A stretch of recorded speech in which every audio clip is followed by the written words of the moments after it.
nous allons écouter maintenant Arlette Farge et puis nous aurons un moment pour la discussion et les questions. Bonjour. Je voudrais d'abord remercier beaucoup Annick Louis.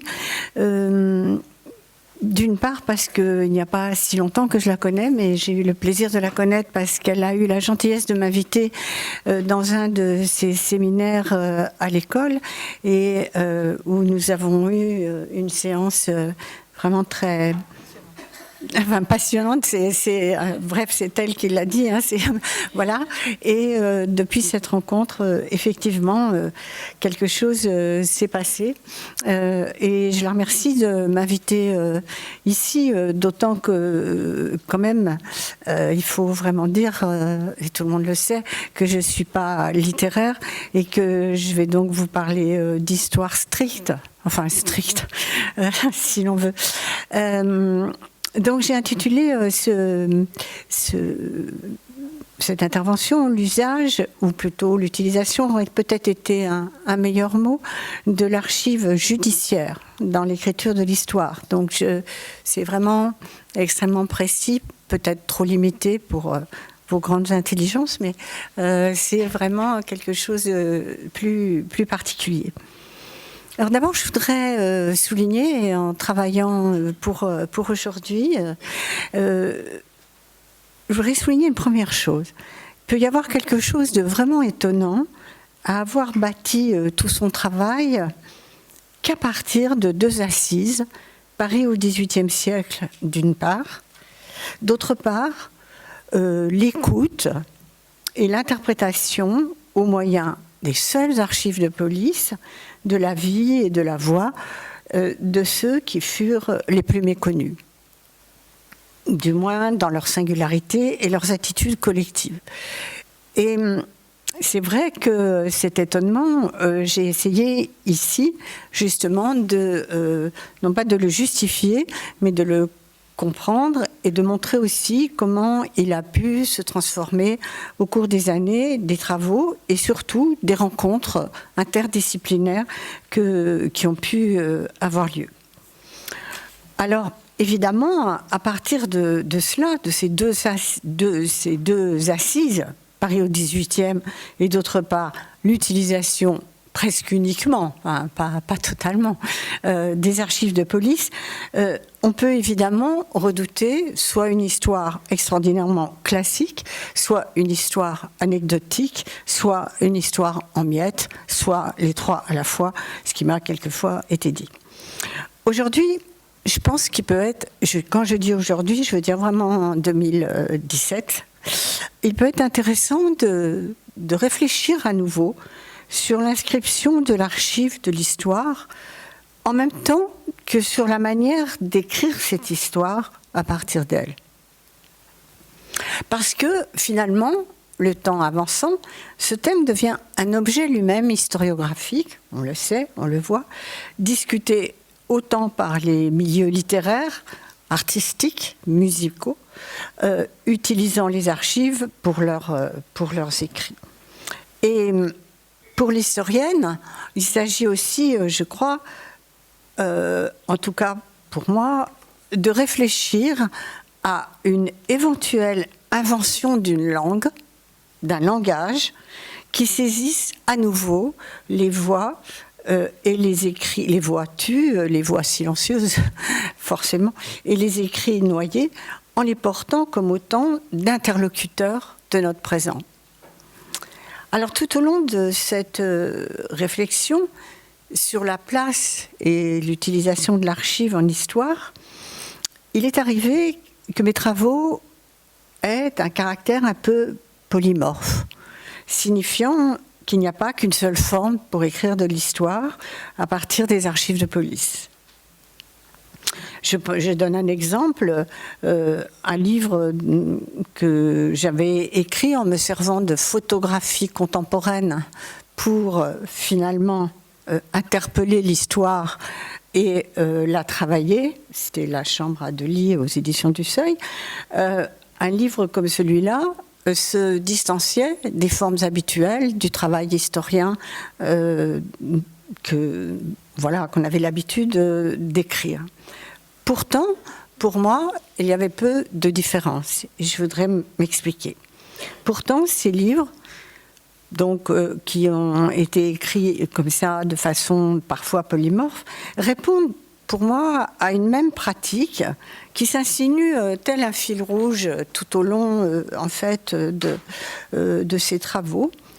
Il s'agit de la place de l'image, au sens large du terme, de la place de l'image dans la recherche. Dans la recherche, je veux dire par là, dans la recherche, le moment où on trouve l'archive, comme dans l'élaboration de cette recherche et comme, enfin, dans son récit. Faire l'histoire, c'est aussi composer une image.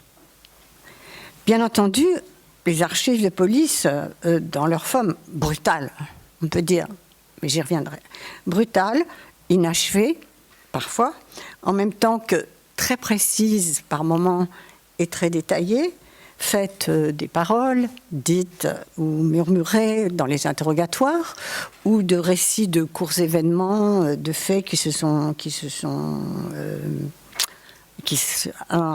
produits, provoque en fait à celui qui la découvre ou qui la lit un effet véritable de visualisation dont il ne peut s'empêcher d'être conscient, et à partir duquel il doit travailler et réfléchir. Plus qu'à travers un récit documentaire classique, je veux dire par là, plus qu'à travers, je ne sais pas, les rapports des inspecteurs de police ou bien des sources policières administratives ou qui sont, elles, rédigées dans un style administratif. Plus qu'à travers un récit documentaire classique, ou même une chronique, ou un essai, etc., philosophique de l'époque, l'archive installe une situation. Je l'entends, une situation au sens de quelque chose qui est à la fois là, présent, mais mouvant. Mouvant, au sens de bouger. Des situations très multiples, visuelles, j'entends par là la description des gestes, les accents rapportés, les attitudes, les couleurs, la description d'objets éventuellement, la description de mouvements et de gestuels, je l'ai dit. Un flot d'images en fait, un flot d'images qui vous assaillent et qui se doivent d'être interprétées et visitées avant d'être écrites. Ce qui est le problème, et surtout en se méfiant qu'il n'y ait pas à les décrire. Entre décrire et écrire, il y a une espèce de piège très difficile pour l'historien, surtout lorsqu'il s'agit d'archives comme ça, si vivantes, mortes et vivantes à la fois. En fait, on ne cherche pas l'image. Elle s'impose à l'historien, comme s'impose, bien entendu, dans les archives de police, un contexte le plus souvent oralisé. Et voici un doublet, l'oral et l'image, l'oralité et l'image. Se trouver devant l'oralité, ça pose un problème plus complexe qu'on ne peut le croire, car il est nécessaire d'analyser les règles auxquelles cette oralité obéit, puisque, d'une part, on s'interroge sur qui a écrit, il y a un greffier, il y a des intermédiaires, et puis elle est immergée dans un univers qui s'est enfui depuis longtemps. Et cette oralité peut être biaisée non seulement par sa transcription écrite, mais aussi par notre regard du contemporain. Aussi y a-t-il, pour l'historien ou l'historienne, une double sollicitation qui est organisée, enfin qui est fabriquée et qui lui demande beaucoup de travail, je crois. Une double sollicitation organisée par la parole et la visualisation des événements ou de petits faits singuliers, puisque c'est quand même d'habitude sur de petits événements que je travaille. De là jaillissent des images dont le sens ne peut aucunement être absent de l'univers social et politique qui l'entoure. Ces paroles ont été dites à un moment donné qui n'est plus le nôtre. Michel de Certeau écrivait « Que peut-on saisir du discours de l'absent ?»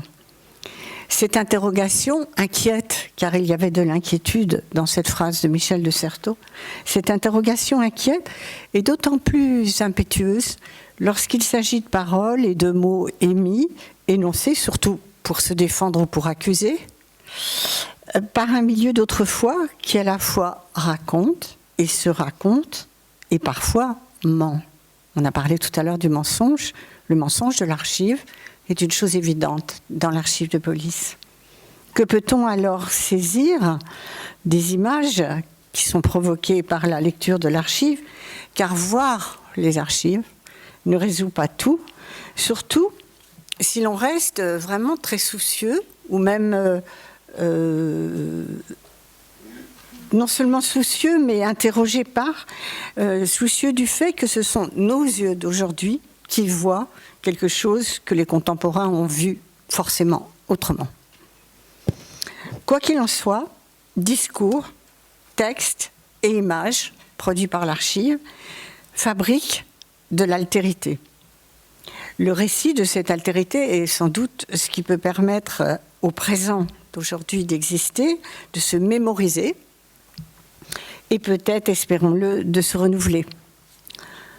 De toute façon, autour de l'archive de police, comme autour de bien d'autres archives, je crois qu'il existe essentiellement, et ça pourrait être une définition de l'archive, le manque, le vide, le silence. Et c'est peut-être aussi une des composantes du travail de l'historien.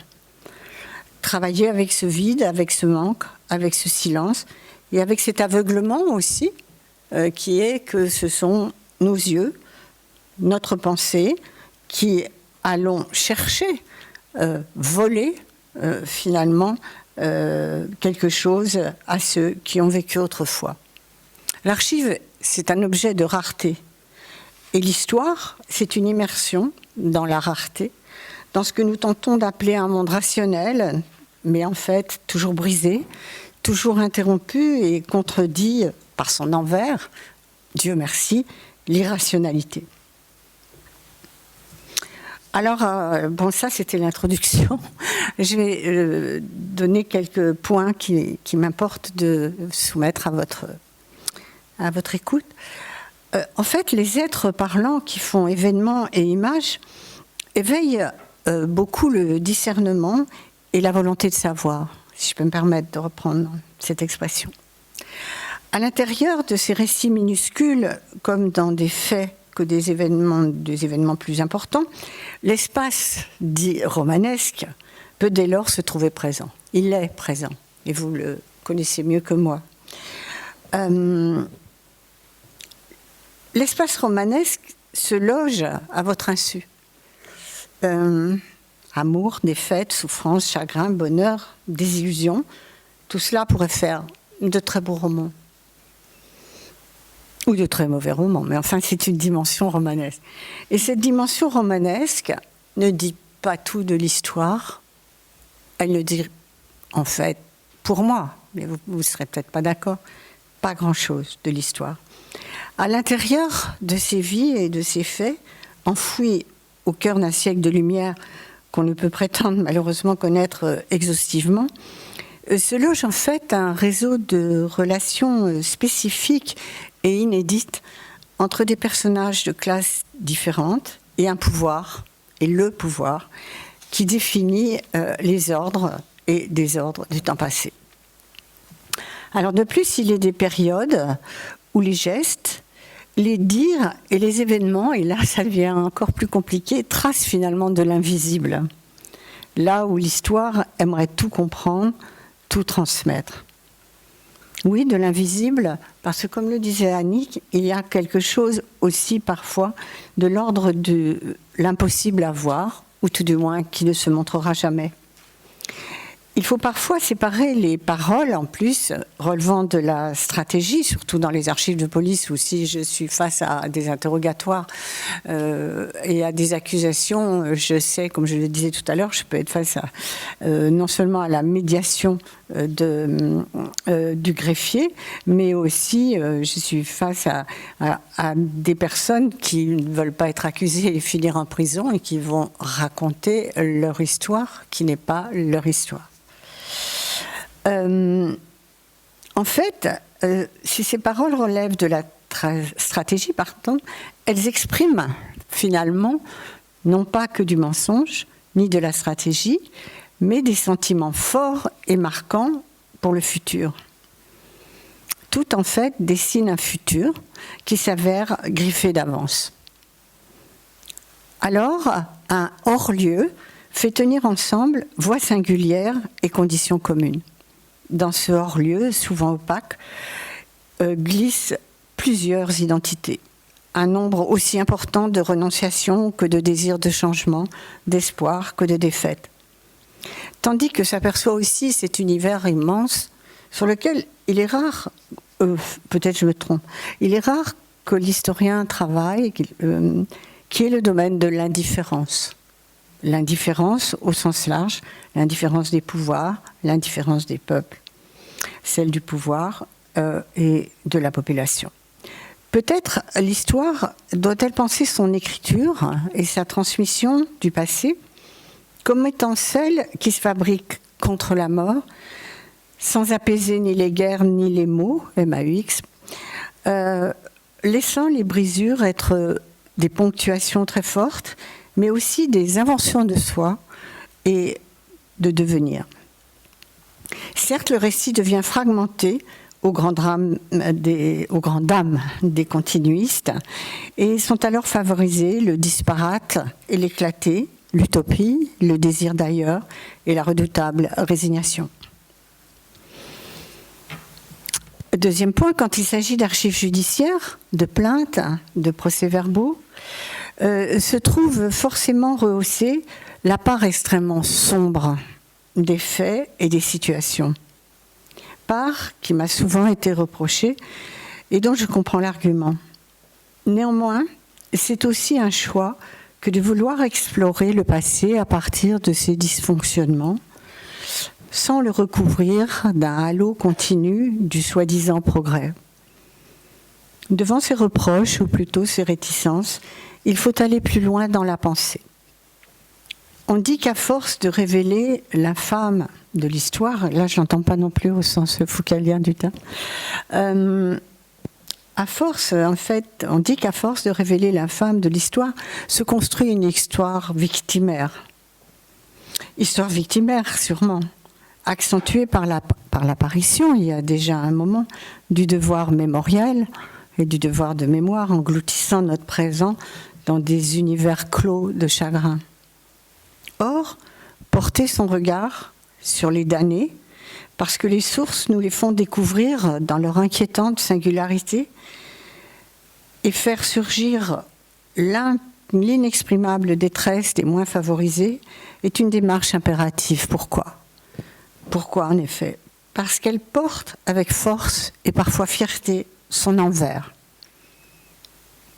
C'est-à-dire la recherche d'énergie inventive, et c'est souvent ce qui m'éblouit le plus dans les archives, c'est pas tant les malheurs du siècle, que les énergies inventives qui sont là, présentes, les sursauts rebelles et neufs, les dérèglements fructueux pour plus tard. La détresse n'étouffe jamais tout ce qui fut organisé, fabriqué pour qu'il existe moins, pour que des changements interviennent. Et recenser cet envers du décor, finalement, cet envers du chagrin qui oblige à résister, est aussi une autre utilisation de l'archive.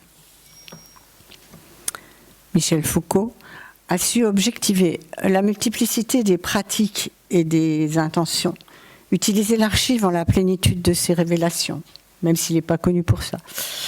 Qu'il s'agisse de la douloureuse infamie ou folie, ou des innombrables constellations de ruptures et fracas, d'utopie et d'émergence de nouvelles vérités qui cassent le temps sans cesse de leurs irruptions. Une chose est devenue évidente. Il me semble qu'on ne peut plus utiliser l'archive comme on le faisait il y a encore 20 ans, lorsqu'elle prenait petit à petit, doucement, place dans le récit historique. Pourquoi ? Parce que et l'historiographie et le présent se sont énormément transformés, et que quelque chose des émancipations collectives d'autrefois, on peut dire la révolution, des émeutes, la commune, tant d'autres choses, quelque chose des émancipations collectives d'autrefois a doucement disparu de notre présent. Aussi oublie-t-on de les regarder lorsqu'elles survinrent dans le passé. Il est important et peut-être urgent à l'heure actuelle de porter un regard supplémentaire, autre, différent, sur les documents d'autrefois. Les vies ordinaires du XVIIIe siècle, par exemple, fautives ou non, sont des réservoirs d'expérience, des réservoirs d'attente, et finalement, elles sont là pour qu'on puisse puiser en elles, en eux, comme dans une fontaine dont l'eau pourrait irriguer aujourd'hui. Le passé n'est jamais passé. Et ce, qu'il se soit bien ou mal passé. Vives, les archives sont là pour nous le rappeler, et en elles frémissent encore des passions que l'on n'a jamais prises en compte, trop absorbées peut-être par le spectre des défaites, des échecs et de la mélancolie. S'instruire des mots dits dans le passé, dans ce qu'elles ont neuf par rapport à leur temps, malgré les souffrances, c'est mieux comprendre les mots et les mots, alors MAUX et MOTS, du présent. Inscrire l'archive dans le récit d'histoire, ça signifie lui donner sa résonance d'autrefois, sa sonorité, son ton, qui était nouvelle à l'époque, employée par les contemporains, et faire de ces découvertes-là un champ dont le présent pourrait se souvenir et dont il pourrait utiliser certaines formes afin d'écrire non un roman incertain, mais le kaléidoscope véridique des intensités positives et négatives des sociétés en perpétuel combat. Une autre question pour terminer cet exposé, écrire. On a beaucoup parlé d'écriture depuis ce matin, écrire un roman, avoir écrit, imprimer ce qu'on a écrit, exposer ce qui a été écrit, faire des expositions, des musées, des IMEC, des machins, des trucs. Enfin, excusez-moi. Écrire. Sans doute, grâce à de nombreuses rencontres, dont celle de Michel Foucault, de Roger Chartier et d'autres, l'écriture de l'archive, à partir de l'archive, est devenue pour moi un souci majeur, qui s'est compliqué au fil et à mesure du temps. Un moyen d'être au plus proche des objets étudiés, tout en gardant la distance, comme le disait Annick. Je n'écris pas l'histoire du XVIIIe siècle, mais j'écris des instants et des moments d'histoire dont il ne fut pas habituel de se préoccuper. Et même si, comme je le disais plus haut, l'archive de police tire vers des événements plutôt difficiles ou douloureux, il ne faut jamais oublier que ce siècle est éminemment sensoriel et qu'il oblige l'écriture justement à un soin particulier dont on doit rendre compte. Il faut tenter par l'écriture de rendre libre le récit que l'on fait, même si l'on se sert par moments de métaphores ou d'un certain type de sensibilité, chargée de restituer la sensualité de l'époque dont tout le monde sait qu'elle est très forte. Un autre problème surgit, alors il y a tout le temps des problèmes qui surgissent, et je trouve que c'est de plus en plus compliqué que quand j'ai commencé à écrire avec l'archive. Un autre problème surgit, c'est celui de la citation. Citer, quoi citer? Annick faisait allusion. Que dire? Quand? Comment? Souvent? Pas du tout. Faire une glose? Faire un commentaire? On est toujours tenté de citer abondamment parce qu'on est sous le charme. Oui, je ne devrais pas dire ça. Mais on est sous le charme. Tant les phrases dites et les élocutions sont significatives, particulières et surtout chargées d'une syntaxe populaire des hommes et des femmes du XVIIIe siècle qui nous font, entre guillemets, voyager. Alors c'est là qu'il faut se méfier. Aucune citation ne peut prendre place si elle sert à répéter, même en style XVIIIe siècle, ce qui vient d'être écrit plus haut ou plus bas dans le raisonnement de l'auteur. Si ça sert à ça, c'est pas la peine de faire de citation. Elle n'est pas là non plus pour faire jolie, ni exotique ou anecdotique. Elle est plutôt... Ce qui est terrible, c'est qu'elle est très tentante. Elle a très envie de citer. Quelquefois même, on n'a envie que de citer. Elle prend place, en fait, soit pour lancer une nouvelle interprétation, partir ailleurs, s'en aller avec elle pour un nouvel type d'analyse d'un événement ou de situation, soit pour permettre d'aller plus loin dans la conceptualisation même des événements, dans les faits travaillés par l'historien. Il faudrait, je crois, pouvoir se dire, pour l'employer, qu'aucun autre mot que celui de la citation ne saurait aussi bien faire comprendre la problématique que l'on veut dessiner dans l'ouvrage. En fait, la citation, elle est là pour faire avancer la construction de l'ensemble, ou même la dérouter, se déprendre d'elle, à la limite, et jamais pour l'illustrer. Sa langue doit se mêler à celle de l'auteur pour que, finalement,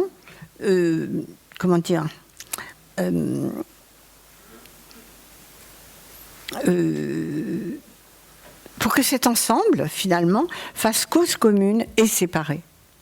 Un seul exemple pour éclairer ce qui vient d'être dit, qui n'est peut-être pas très clair.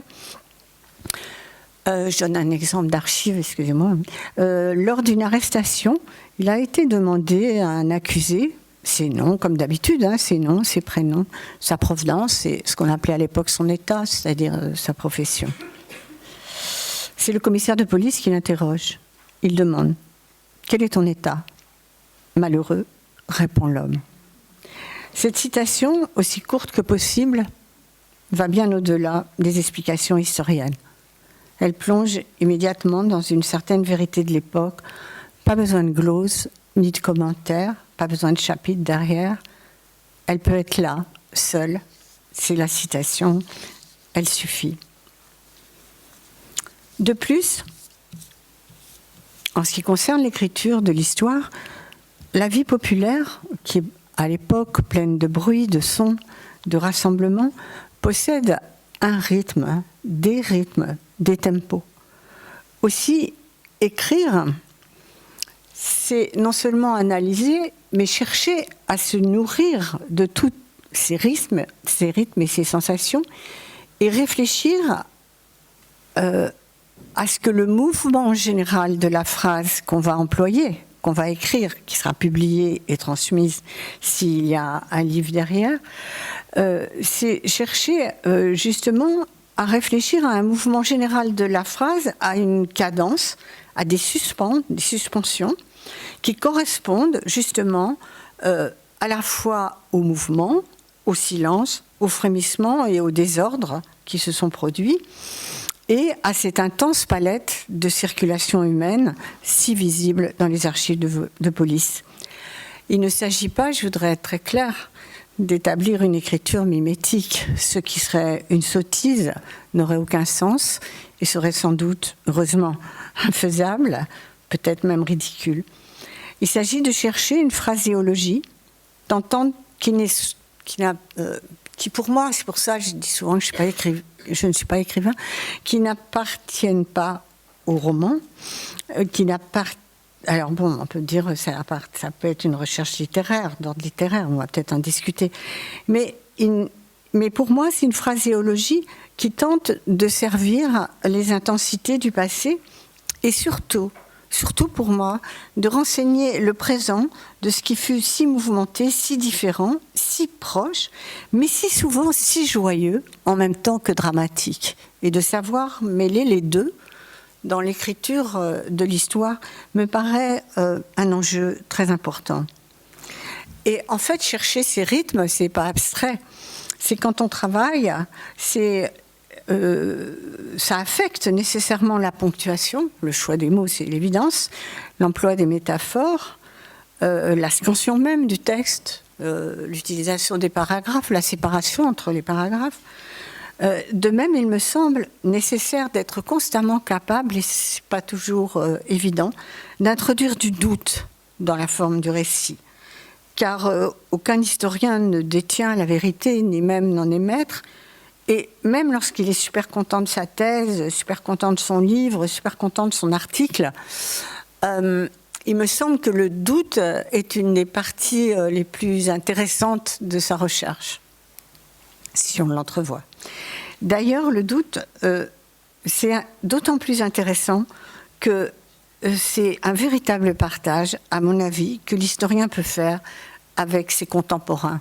Et je pense à aujourd'hui, où souvent nous sommes dans le doute, et où nous, historiens, pendant ce temps-là, on écrit que Louis XIV est né en telle année, puis qu'il est mort, ce qui est vrai d'ailleurs, bon là il n'y a pas de doute je crois, mais vous comprenez ce que je veux dire. peut-être qu'un des secrets de l'écriture de l'histoire tiendrait aussi à une des composantes de l'histoire, son intranquillité quotidienne. Je vous remercie.